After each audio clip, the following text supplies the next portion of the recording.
What's going on, everyone? Los Angeles Lakers are just abysmal.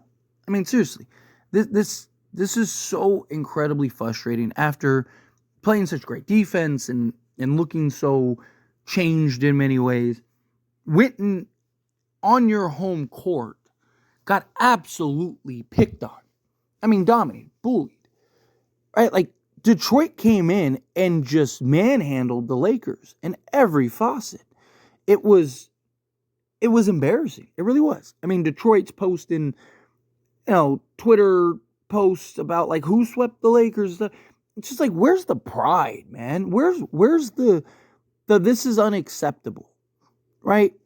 Part of it again is it's like I talked about. I broke down and discussed. Lakers have a real opportunity here. Well, they're 0-1 in that opportunity. Talked about how, hey, they've been much improved defensively, but hey, they still need a trade. How long can they keep this up? How consistent can they be in that regard? And, well, they ran into Detroit and got smacked. And, turnovers are a real issue. Lakers have an issue, and they need a real playmaker. Austin Reaves is not a point guard. I said it all season last season. I've expressed it this season. However you feel about Austin Reaves, you could think Austin Reaves is the best player on the Lakers, right? Anytime I'm like remotely critical of Austin Reaves, people jump into the comments and stuff, but you can't tell me that Austin Reaves looks good as your playmaker, as your point guard. He's not a playmaker. He can make plays. There's a difference. Austin Reaves can find the occasional cutter, be the swing man, throw the kick out pass, but he's not a guy that's out there wheeling and dealing. He doesn't handle ball pressure well, right? As you saw in Detroit, he makes careless passes. He doesn't do a good job of taking care of the basketball. He's a two guard. He's not a point guard. And the Lakers just keep, from Darvin Ham to now JJ Redick, just keep trying to make him the point guard, and it's not working. Right? He's not that. And I've said it even when he has his good games. I've said, he's not the point guard. Look at his usual turnover rates on many nights. Right? There are nights where he's good and he takes care of the basketball, and he's had, 7 assists in like 1 turnover games or whatever. But Lakers are one of the worst teams in the league with handling ball pressure. And that's never been an issue until this season. Why is that? Is it possible that it's because Austin Reaves is on ball more than he's ever been in his career? I don't think that that's a coincidence, right? And Detroit just manhandled. The Lakers need a trade. They need a real,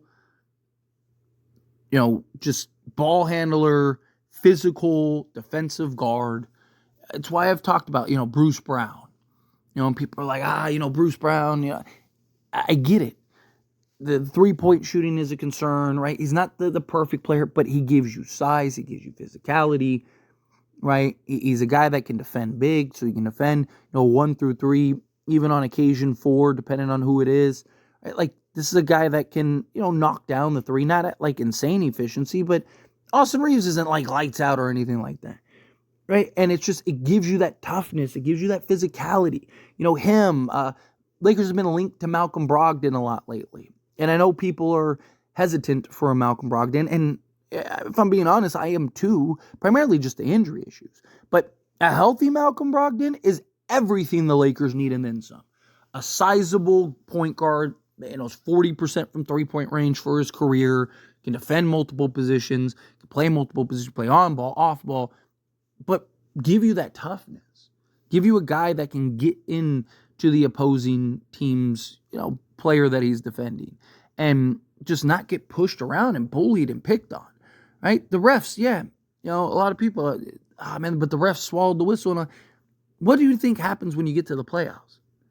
You don't think teams aren't going to realize that, like, hey, if we get a little handsy, we get a little, physical with the Lakers, they're going to fold, right? Like, there was literally a stretch in the fourth quarter where the Lakers looked like they just gave up, just shot chucking, afraid to get into the rim, or, just taking terrible shots. And it's like 7 minutes left and it's an 8-point game. And you're just over here like taking half-court threes. It's so frustrating watching this Laker team perform the way that they've been performing and some of these games, right? They have games and they have moments where they look great, but Sacramento isn't this big, physical, athletic, imposing team. Detroit is. They got a bunch of young, physical athletes. And they just ran on them, and they bodied them, and they made things very challenging and difficult for the Lakers. And the Lakers lost twice now. I mean, Detroit controlled that game for the most part, right? Like, and then they ran through us the previous time in Detroit. But this is a growing trend. Like, you see it every time we play a team that has like real athletes. The Lakers struggle because we don't have athletes ourselves. You got to get a legit point guard. You got to get somebody that can provide some physicality, move Austin Reaves to the 2. He can still, be on ball. He can still be your scorer. He can still play the role that he's playing if that's what the Lakers really want. But you need to get somebody that makes more sense alongside him. Somebody that can give you that physicality. Honestly, I think you get a Bruce Brown or a Brogdon. I think you still go with Max Christie and just make Reaves your 6th man. Right? Like, seriously, I mean, imagine just sticking with the Wizards trade, right? Because that seems to be the hot news right now. Like, if you were to get like a Malcolm Brogdon, Kyle Kuzma, and like Jonas Valanciunas, right? Just for argument's sake, right? If you had like a Malcolm Brogdon with like a Max Christie, a Kyle Kuzma, LeBron James, and Anthony Davis, 1 through 5 is athletic, 1 through 5 is sizable, 1 through 5 can defend, right? Shooting. Malcolm Brogdon is, like I said, 40% for his career. Kyle Kuzma for his career is like 32, 33%, but that corner 3 is like 41%, right? And that's primarily where he'll probably be taking his threes. Max Christie can be hot and cold, but he's young. But then you can always make the adjustment throughout the course of the game, and have a Brogdon alongside Reaves. Reaves can close the game or whatever, but in all honesty, the Lakers are not going to do that, right? But you got to get a physical point guard, and you got to get a legit athlete, two-way guy out on the perimeter. Rui Hachimura just isn't it. He's not. And look, D'Lo, I know people are going to be like, oh, well, why aren't you talking about D'Lo? Because D'Lo's going to get traded, right? Talk about Austin Reaves, because Austin Reaves is going to be on this team no matter what, unless, some star becomes available. But so D'Lo, there's no point in talking about D'Lo. 1, D'Lo only played 15 minutes last night. And 2, right, like D'Lo is going to get traded, right? Out of everybody that's going to get traded, he's the guy that's going to be traded. So I'm not worried about D'Lo in post-trade deadline because he's the guy that's going to be out, right? He's the odd man out. I worry about the guys that are probably going to be on this team post-trade deadline, and that's Reaves. He can't handle the point guard duties. He can't. As much as we all want him to, as much as we would all like him to, it's not his game. He's very specific. He's a good player. He's not a great player. He's not a star or anything like that.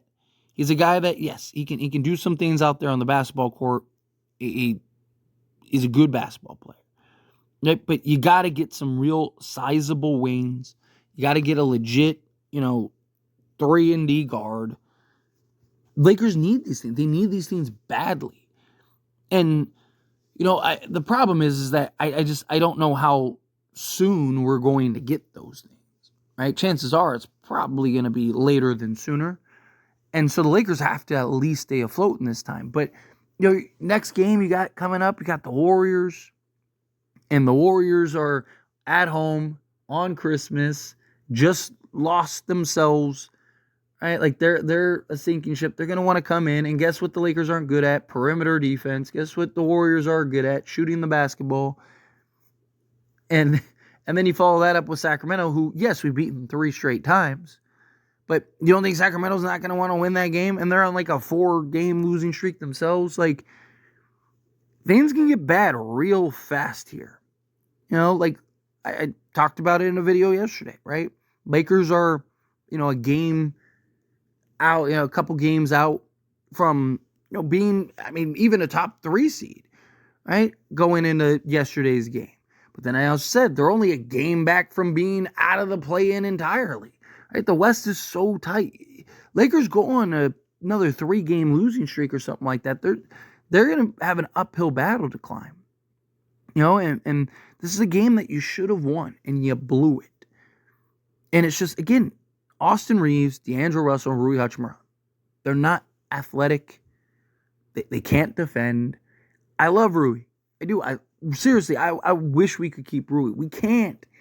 He's our second most sizable tradable contract. He probably has the most value behind Austin Reaves as far as, like, play wise, right? Like Connect and Christie and guys like that probably have more value, but it's because they're young and they're upside, but they're not making anything to where it's worth trading them to go get something, right? Like, but Rui, he can't defend his shadow, right? Like, because he's not a 3, he's a 4, masking around as a 3.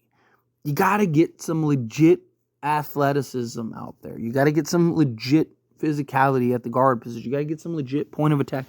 Lakers got to do something, hopefully sooner rather than later. But anyway, as always, this is a discussion, and I pass the question on to you. Let me know your thoughts and opinions down in the comments below. What do you think? How do you feel? What are your thoughts? Do you agree with me? Do you disagree with me? Kind of mixed in the middle. However you feel, whatever your thoughts are, I'd love to hear it. So let me know down in the comments below. That being said, if you haven't liked this video, hit that like button. Helps me a lot. It's me enjoy these types of videos, and I truly appreciate it.